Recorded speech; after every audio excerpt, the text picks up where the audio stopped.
Hello guys, ఈరోజు నా స్టైల్లో చికెన్ కర్రీ ఎలా చేస్తానో చూద్దాం వచ్చేయండి. ముందుగా చికెన్ని క్లీన్ చేసుకోవాలి. నెక్స్ట్ టమోటో ఆనియన్ని మిక్సీలో పేస్ట్ పట్టుకోవాలి. నెక్స్ట్ కడాయిలో ఆయిల్ వేసుకొని ఆయిల్ హీట్ అయిన తర్వాత దాంట్లో టమోటో ఆనియన్ పేస్ట్ వేయాలి. అది ఫ్రై అయిన తర్వాత దాంట్లోనే కొంచెం అల్లం పేస్ట్ వేయాలి. అల్లం పేస్ట్ వేసిన తర్వాత పచ్చి వాసన పోయిన వరకు ఒక 2 మినిట్స్ అలా ఫ్రై చేయాలి. నెక్స్ట్ దాంట్లోనే కొబ్బరి పేస్ట్ వేయాలి. కొబ్బరి పేస్ట్ వేసిన తర్వాత రెండు కలిపేసి ఒక 2 మినిట్స్ అలా వదిలేయాలి. లో ఫ్లేమ్లో పెట్టాలండి, హైలో పెట్టకూడదు.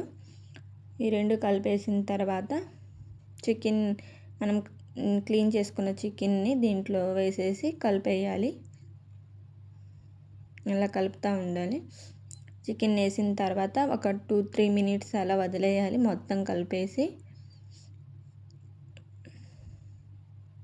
వాటర్ వేసే వరకు లో ఫ్లేమ్లోనే ఉంచాలి, లేకపోతే అడుగంటది. నెక్స్ట్ వచ్చేసి సాల్ట్ ఇంకా పసుపు వేసి కలిపేయాలి. కలిపి ఒక 2-3 మినిట్స్ తర్వాత వాటర్ వేసేయాలి. వాటర్ వేసి కలిపిన తర్వాత ఇంకా లిడ్ పెట్టేయాలండి. లిడ్ పెట్టేసిన తర్వాత ఒక 5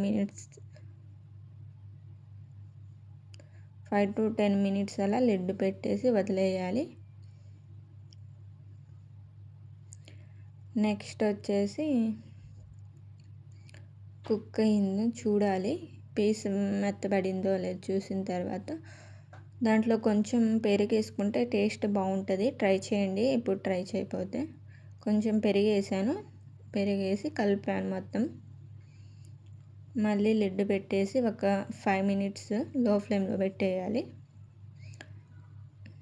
అంతే.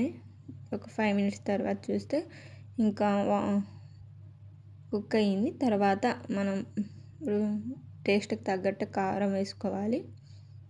నెక్స్ట్ దీంట్లో చికెన్ మసాలా కూడా వేసాను. తర్వాత గరం మసాలా, ధనియా పౌడర్ వేసి కలిపేయాలి.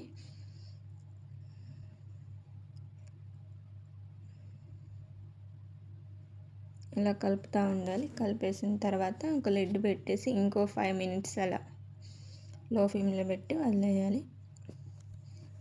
ఇంకా కుక్ అయిందో లేదో చూసుకోవాలి. లిడ్ తీసి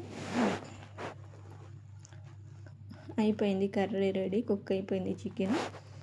ఇంకా లాస్ట్లో కొత్తిమీరతో గార్నిష్ చేసుకోవాలి.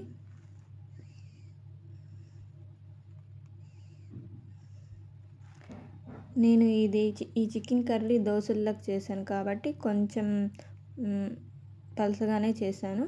రైస్లోకి అయితే ఇంకా కొంచెం గ్రేవీగా చేసుకోవచ్చు, థిక్గా. అంతే ఫ్రెండ్. నా వీడియో నచ్చితే లైక్ చేయండి, కామెంట్ చేయండి, సబ్స్క్రైబ్ చేసుకోండి. ఉంటా. Bye friends.